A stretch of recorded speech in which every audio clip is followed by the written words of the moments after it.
Hello hello hello welcome back to the underdogs Acharya. तो हम कर रहे थे एथिक्स इंटीग्रिटी एंड एप्टीट्यूड। और आज के वीडियो में हम समझेंगे एथिकल डिलेमास। ये एथिकल डिलेमा क्या होता है? बिकॉज देखो, ये ना तुम्हारे इस सब्जेक्ट का सबसे इंपॉर्टेंट पार्ट है, क्योंकि तुम्हारी जो एथिक्स की केस स्टडीज आएंगी ना, जितनी भी, वो सब एथिकल डिलेमास ही हैं। और उन्हीं को तुम्हें लिखना है, और वो फ्री के नंबर है। तो एक बार तुमको बेसिक समझ आना चाहिए कि ये होता क्या है डिलेमा, और इसको हैंडल कैसे करना है।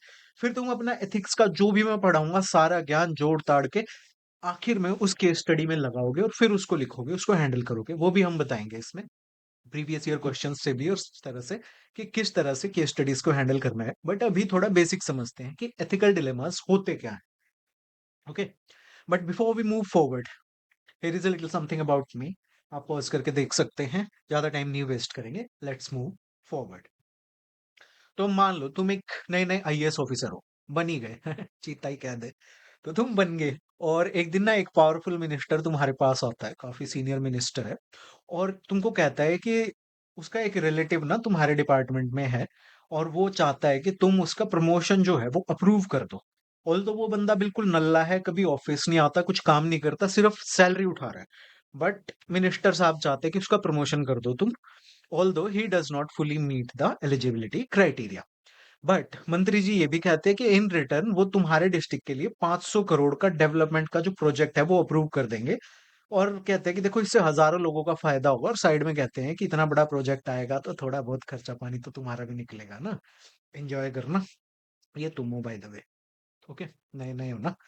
तो क्या होता है, अब तुम्हारे पास दो रास्ते हैं। पहला, कि अगर तुम अब मेरिट्स और रूल्स को कॉम्प्रोमाइज करते हो और उस बंदे को प्रमोट कर देते हो, तो उसका प्लस पॉइंट ये है कि डिस्ट्रिक्ट में एक मेजर डेवलपमेंट आ जाएगा। तुम एक ईमानदार आदमी हो, तुम उसमें से नहीं खाओगे, बट हजारों लोगों का फायदा होगा उस डेवलपमेंट प्रोजेक्ट से।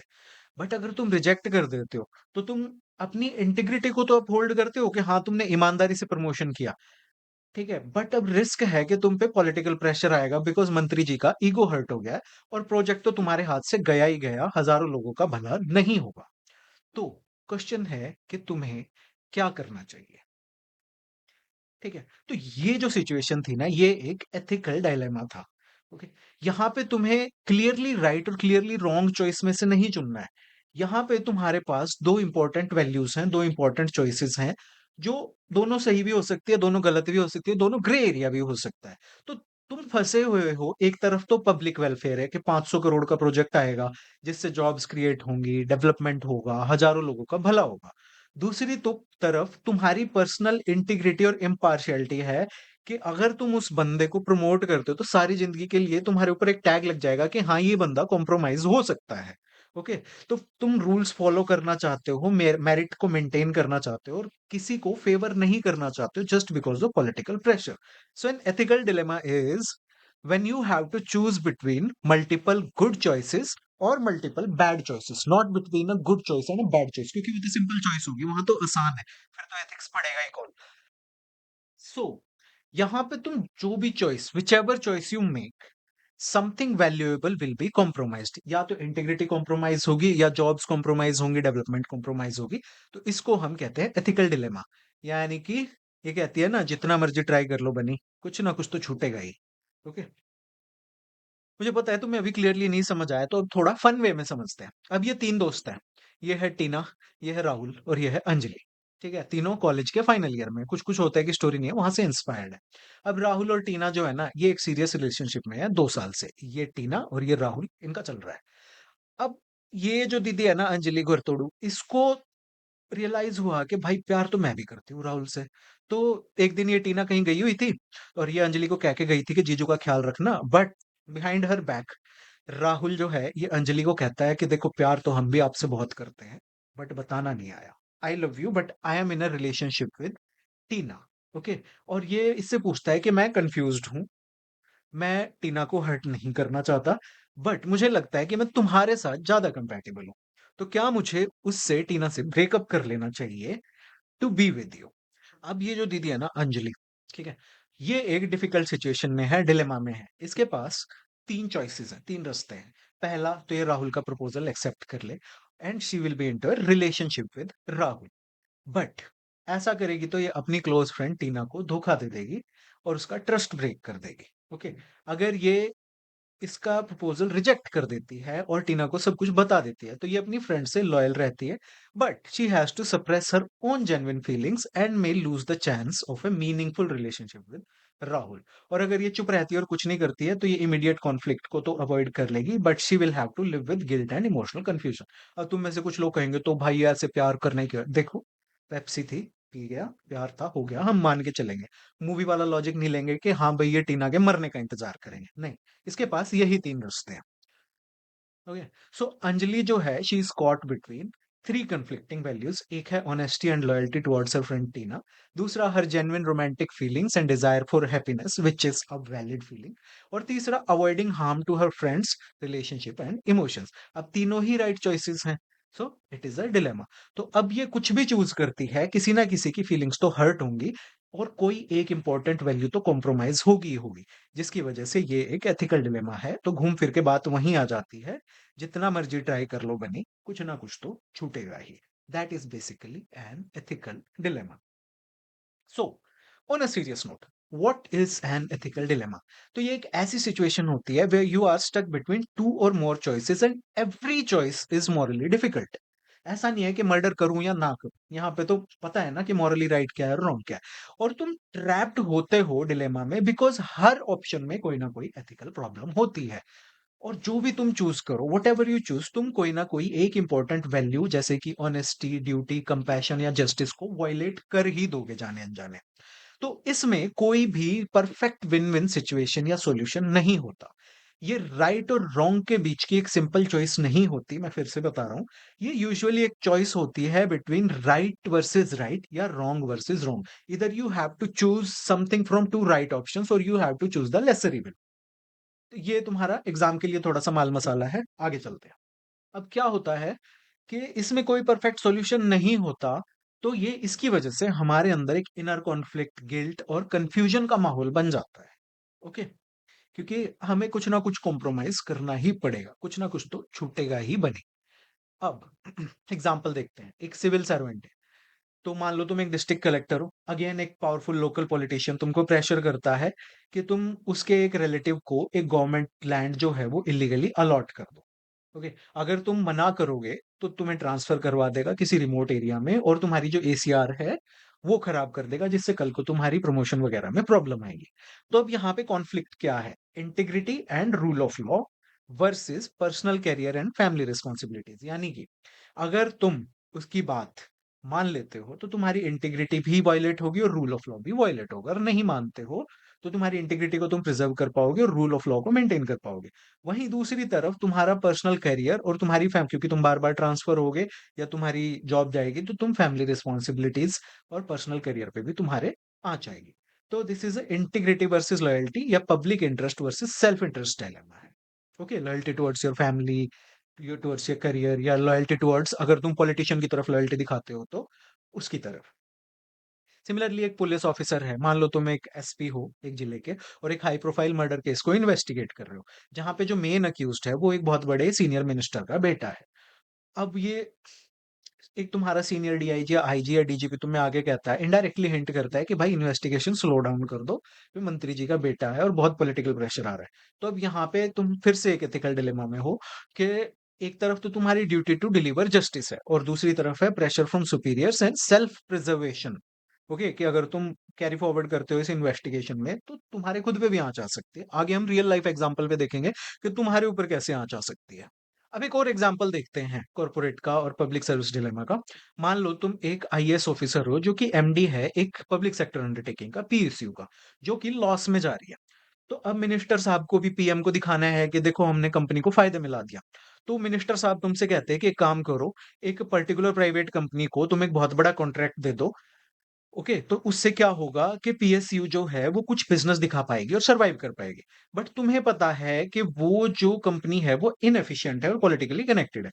तो अब यहाँ पे कॉन्फ्लिक्ट क्या आ जाएगा तुम्हारे पास कि एक तरफ तो ऑर्गेनाइजेशनल सर्वाइवल और पॉलिटिकल प्रेशर का सवाल है और दूसरी तरफ ट्रांसपेरेंसी, फेयरनेस और पब्लिक मनी का सवाल है। तो इनमें से तुम्हें एक चूज करना है and there is no right choice. अब मान लो तुम एक डॉक्टर हो गवर्नमेंट हॉस्पिटल में और पेंडेमिक आ गया, और तुम्हारे पास सिर्फ एक ही आईसीयू का बेड जो है वो बचा हुआ है और 2 पेशेंट आते हैं। ओके, उनमें से एक तो है गरीब मजदूर का बच्चा और दूसरा है एक elderly retired senior IAS officer और दोनों को इमीडिएट केयर की जरूरत है बट बेड सिर्फ एक बचा हुआ है। तो अब यहाँ पे कॉन्फ्लिक्ट आएगा probity, integrity, equality and merit का, कि किसको वो बेड ज्यादा चाहिए, और दूसरी तरफ है social status and influence. Okay, तो तुम किस बेसिस पे डिसाइड करते हो। अब देखते हैं रियल लाइफ एग्जांपल। तो पहली कहानी है विजय कुमार, जो कि हरियाणा के एक फॉरेस्ट गार्ड हैं जिनकी पोस्टिंग पंचकूला में थी।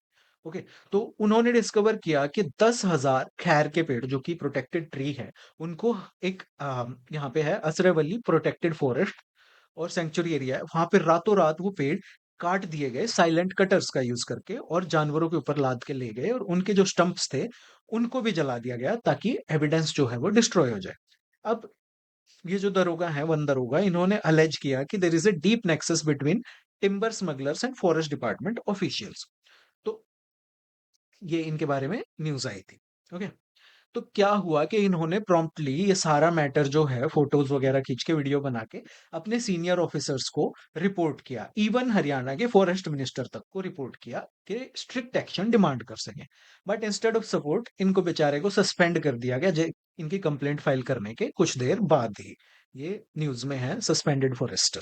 ओके, सो अब इन्होंने क्या किया कि he felt disillusioned and unsupported. तो ये हरिद्वार गए और वहां पे इन्होंने अपना खुद का पिंडदान कर दिया। मरने के बाद होता है वैसे पिंडदान, बट इन्होंने अपना खुद का कर दिया as a symbolic protest. And तब से ये एक लोन प्रोटेस्ट पे बैठे हुए हैं, धरने पे बैठे हुए हैं, फेयर इन्वेस्टिगेशन डिमांड कर रहे हैं। तो अब यहाँ पे विजय कुमार जी का एथिकल डिलेमा क्या है कि he chose to speak up and expose the scam.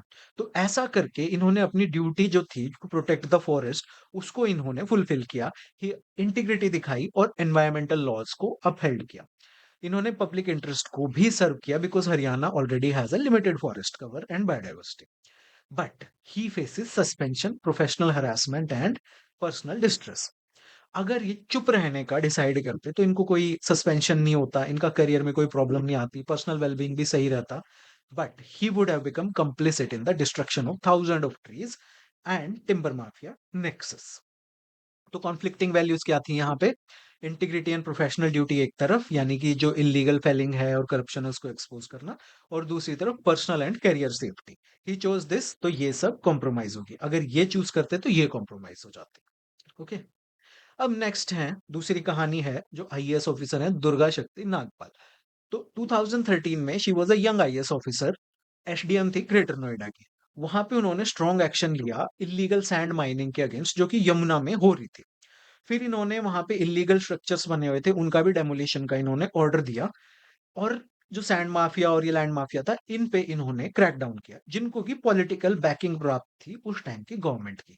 इनको 41 मिनट्स के अंदर सस्पेंड कर दिया गया, ये कह के कि इन्होंने कम्युनल भावनाओं को भड़काया है, मॉस्क की मस्जिद की दीवार गिराकर, जो कि इलीगल थी, जो कि बाद में सही पाया गया कि ये, और ये सब जो इनके खिलाफ रिपोर्ट्स वगैरह थी ये झूठ पाई गई। बट जो रियल रीजन था वो थी इनकी एंटी माफिया ड्राइव। ओके, ये इनके बारे में न्यूज वगैरह आई हुई है। She was punished for taking on Samajwadi party leaders involve in sand mining. इनको मिडनाइट को, उम, आधी रात को इनकी कार रोक ली जाती थी और इनको फिजिकली हार्म करने की कोशिश की गई। इनके सामने माफिया हथियार लेके आ जाते थे just because she stop the sand mining. Okay, तो एथिकल डिलेमास क्या फेस किए इन्होंने। एक तरफ था public interest and rule of law, यानी कि इलीगल माइनिंग को रोकना जिससे कि एनवायरमेंट और रेवेन्यू को डैमेज हो रहा था, वर्सेस जो पॉलिटिकल प्रेशर और जॉब सिक्योरिटी का जो इनके ऊपर इश्यू आया कि सस्पेंशन का रिस्क हो गया, करियर डैमेज हो गया, लाइफ थ्रेटनिंग सिचुएशन आ गई थी और पावरफुल बैकलैश आया था। तो इन दो के बीच में इनको एथिकल डिलेमा फेस करना पड़ा कि अगर इन्होंने ये स्टैंड लिया तो यहाँ पे इनको प्रॉब्लम देखनी पड़ी, और अगर ये स्टैंड लेते तो ये कॉम्प्रोमाइज हो जाता। ठीक है, सो कॉन्फ्लिक्टिंग वैल्यूज क्या थी, enforcing law impartially versus avoiding confrontation with political masters. अब तीसरे हैं सत्येंद्र दुबे, जो कि एक आईईएस थे, इंडियन इंजीनियरिंग सर्विसेज ऑफिसर थे, हाईवे प्रोजेक्ट डायरेक्टर थे national highway authority of India में 2002-2003 में। आईआईटी पास आउट थे और ये गोल्डन क्वाड्रिलेटरल हाईवे प्रोजेक्ट था, उस पे ये काम कर रहे थे। और वहां पे इन्होंने देखा कि बहुत ही ज्यादा करप्शन हो रहा है, जिसको इन्होंने एक्सपोज किया कि पुअर क्वालिटी की कंस्ट्रक्शन हो रही है, कॉन्ट्रैक्टर पॉलिटिशियन नेक्सस है जिसमें कि पैसा खाया जा रहा है। और इन्होंने लेटर लिखा उस टाइम के प्राइम मिनिस्टर वाजपेयी को, और इन्होंने रिक्वेस्ट किया कि भाई मेरी अनोनिमिटी, मेरा नाम ना जाहिर किया जाए क्योंकि मेरी सेफ्टी का issue. But his name was leaked and he was murdered in Gaya, Bihar in 2003। तो इनका ये देखो, IAS, he was from IIT and he said don't name me. Government ने फिर भी इनका नाम एक्सपोज किया and he was shot dead. Okay, so इन्होंने डिलेमा फेस किया कि एक तरफ तो इनकी पब्लिक ड्यूटी और इंटीग्रिटी थी और ट्रांसपेरेंसी, यानी कि इनको करप्शन एक्सपोज करने की इनकी ड्यूटी थी, और दूसरी तरफ इनकी ड्यूटी थी अपनी पर्सनल सेफ्टी की तरफ। So because he chose this, so this got compromised, personal safety got compromised and sadly tragically he had to pay for his life. But इनका जो केस था वो एक टर्निंग पॉइंट था विसल ब्लोअर प्रोटेक्शन डिबेट्स में India में, and extreme personal risk पे भी he chose integrity over silence. अब है यू संज्ञम, जो कि एक आईएएस हैं, थे तमिलनाडु कैडर में, और ये भाई बहुत ही मतलब डेयरिंग बंदे कैरेक्टर थे ये।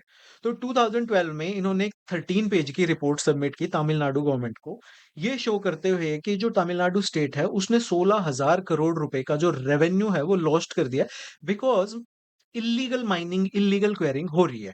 क्योंकि और इस पे इन्होंने काम किया क्योंकि इनको एक अनोनिमस पिटीशन, अनोनिमस रिपोर्ट मिली जिसमें पाया गया था कि कुछ कंपनीज जो हैं वो ग्रेनाइट चुरा रही हैं वहां की साइट से, पहाड़ों से। ओके, सो जैसे ही इन्होंने रिपोर्ट सबमिट की, he was transferred, because India में ईमानदारी का इनाम मिलता है, इधर यू गेट ट्रांसफर्ड और यू गेट सस्पेंडेड और यू गेट किल्ड।